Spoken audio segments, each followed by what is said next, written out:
नंगौ नैबे समाव आङो सेरफांगुरिनि जे खुंगुरि बे खुंगुरियाव जे 34थि एनडिबिनि जे मुंख्लं सान बे हाबाफारिखौ बेहाय मावफुंगासिनो आरो बे समावनो आंजों लोगोसे दं बिटिसिनि एमसिएलए मानगोनां साइखं बसुमतारी नैबे समाव दङ आं बिथांनिफ्राय मिथिनो लागोन बे हाबाफारिनि सोमोन्दै मा बुंगोन बे समाव नोंथांमोना नैबे 34थि डे नै मुंख्लं सानखौ फालिगासिनो नोंथांमोना नैबे खुंगुरियाव मा बुंगोन बे समाव दिनैनि बे मुंख्लं सानाव आं गासै जोंनि बर'लेण्डनि जायफोरा दावहायाव मुंख्लं जालांदों बिथांमोननो आं गोसो गोरबोनिफ्राय मान बावनाय थाबाय आरो गासै न'खरनिसिमबो आंनि गोजोननाय जासिहरनाय थाबाय। दिनै जोङो खौसेयै दिनै बे खुंगुरि बेवहाय 34th एनिभार्सारि जोङो मार्टियार्स डे जों फालिदों जों जोबोद गोजोननाय मोनदों। निस्सय जोङो बे फालिनायनि उद्देश्यआनो जाहैबाय जों खौसेथि आरो जोङो जौगानाय आरो जोङो मिथिगौ जे जों खौसेथि गैयाब्ला जोङो दावगानो हाया जों बे खौसेथिखौ जोङो लाखिनानै आरो जोंनि जेनोखि गभर्नमेन्टनि जिहेतु पावार बेखौ जोङो जाहाथे जोङो मावफुंलांनो हायो आरो गभर्नमेन्टखौ नारसिननानै बा गभर्नमेन्टनिफ्राय जोङो जि सुबिदा लानो हायो बे उद्देश्यजों जों बेखौ खालामनाय जादों। लोगोसेनो बेवहाय जोङो जे एनडिपिनि माखासे माने इसु जायखौ मावफुंजायाखै दिनै बिटिआर एकर्ड जाखांनायनि उनावबो दा बे बिथिङाव नोजोर होयोबा रिहेबिलिटेसनावबो बेवहाय होफुंजायाखै चाइनाया दा बे समाव मा बुंगोन बेफोरनि सोमोन्दै बे रिहेबिलिटेसननि बाथ्राखौ जोङो मोननै रोखोमाव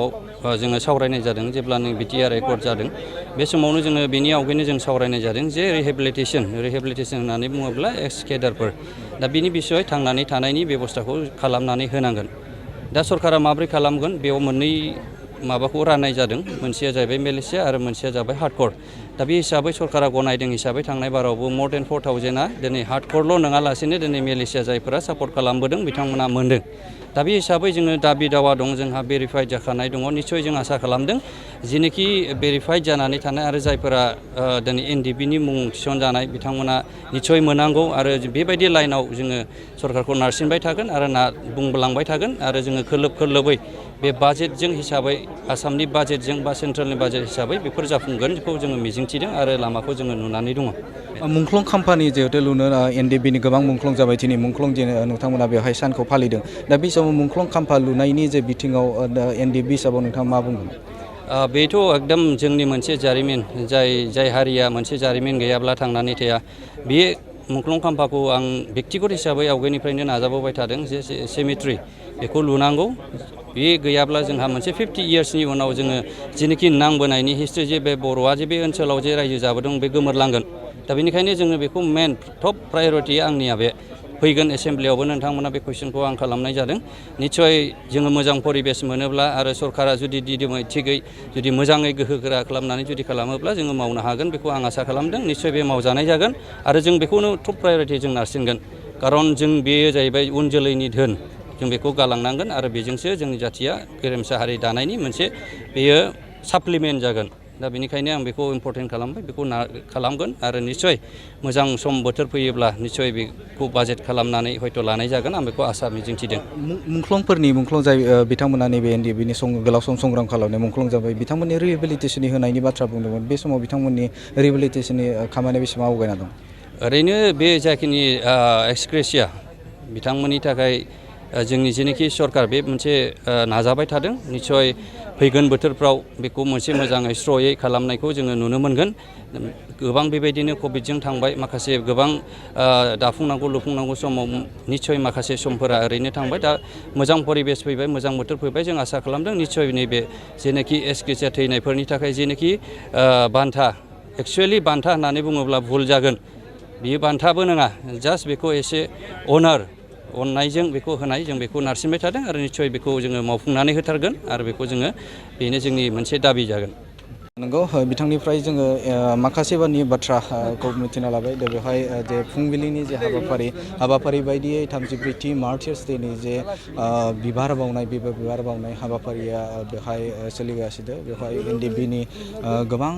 दैदेनगिरि बिथांमोनाबो बाहागो लादों आरो लोगोसेनो एनडिबिनि जे न'खर बे न'खरनि सुबुंफोराबो बेवहाय बाहागो लादों थ' बेनि मुंख्लंफोरनि बिबार बावनाय बे हाबाफारिया दासिम सोलिबाय थादों आरो उननि हाबाफारि बेजों लोगोसे बिथांमोना गेवलां मेलबो लादों आरो बेहाय नैबे फुंनि हाबाफारि बे हाबाफारिया दासिम सोलिगासिनो। শ্ৰদ্ধাৰ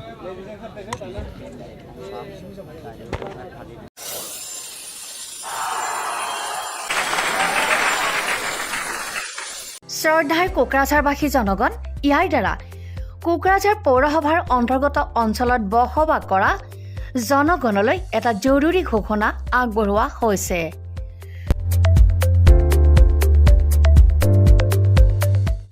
কোকৰাঝাৰ পৌৰসভাৰ অধীনত প্ৰপাৰ্টি বা হোল্ডিং টেক্সৰ ছেল্ফ এছেছমেণ্ট আৰু ৰি এছেছমেণ্টৰ কাম পূৰ্ণ গতিত চলি আছে। যিসকলে এতিয়াও ছেল্ফ এছেছমেণ্ট বা ৰি এছেছমেণ্টৰ কামবোৰ সম্পূৰ্ণ কৰা নাই তেওঁলোকলৈ আমাৰ বিনম্ৰ অনুৰোধ, আপোনালোকে অতি সোনকালে অনলাইন যোগে ছেল্ফ এছেছমেণ্ট আৰু ৰি এছেছমেণ্টৰ কামসমূহ সমাধান কৰি লওক। তাৰ বাবে আপোনালোকে অনলাইন যোগে প্লে ষ্ট'ৰলৈ গৈ আছাম প্ৰপাৰ্টি টেক্স এপছটো ডাউনলোড কৰি এই এপছৰ দ্বাৰাই আপোনালোকৰ আধৰুৱা কামবোৰ সম্পূৰ্ণ কৰি ল'ব পাৰিব। নতুবা play.google.com/store/apps/ৱেবছাইটৰ জৰিয়তেও আপোনালোকে আপোনালোকৰ কামসমূহ সমাধান কৰিব পাৰিব। যদিহে আপোনাৰ অনলাইন যোগে আধৰুৱা কামবোৰ কৰিবলৈ অসুবিধা পাইছে তেতিয়াহ'লে আপোনালোকে কোকৰাঝাৰ পৌৰসভাৰ কাৰ্যালয়লৈ গৈ ৱাৰ্ড কমিছনাৰৰ পৰা প্ৰয়োজনীয় আবেদন পত্ৰ অৰ্থাৎ ফৰ্মসমূহ সোনকালে সংগ্ৰহ কৰি লওক। বিতংকৈ জানিবলৈ কোকৰাঝাৰ পৌৰসভা কৰ্তৃপক্ষৰ সৈতেও যোগাযোগ কৰিব পাৰিব। ইতিমধ্যে আপোনালোকৰ সহায়ৰ বাবে মেগা কেম্প কাৰ্যসূচী অনুষ্ঠিত কৰি থকা হৈছে। ধন্যবাদ।